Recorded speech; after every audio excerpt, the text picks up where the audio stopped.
后来台湾为着要来防非洲猪瘟病毒是苦守2年，也是来破功。行政院长苏贞昌真生气，到桃园机场的海关来看航空快送包裹通关的情形，讲伫现场念这个关务署的官员念足6分钟，爱关务署好好来检讨。讲即届这个非法的肉品是透过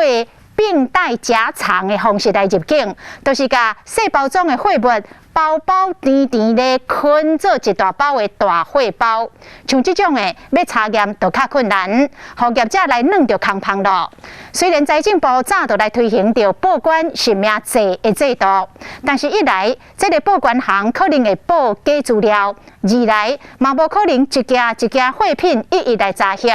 讲即摆要来补破网。打来，这个货物合并通关，会加强来查缉。若越南来的货品，每一件拢要来检查。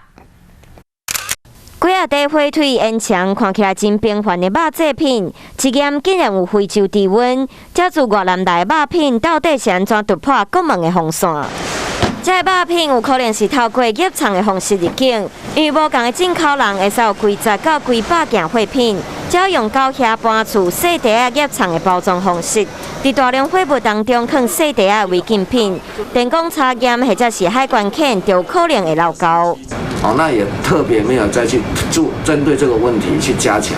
所以就是进关的查验，事实上也是一个非常重要的一个关口。我们希望能够提高警觉，更加注意，那如何来防范？除了要加强查验，关务署自今仔日开始，针对违规的报关行，各自越南来货物，拢要经过电工查验，过来做人工的查验。不过财政部其实早就伫2018年就推动实名制包裹制度，根据统计，较俗的免税货物，单年抽验率干那3%，有的不肖的报关行更加用假资料来报关，或者的货物阁有诈骗运动，拢找无源头。可能是人力上的问题，苏院长对这些理由，他似乎是完全不买单呐。现在这次产生这样的一个破口啊，我们的关务署他必须要痛定思痛，把所有的破口，他必须要把它补起来。互行政院规划都会，关务署嘛决定要随甲业者非法越南肉品的报关业者的执照费度，另外嘛讲合底的通关会加强来查验，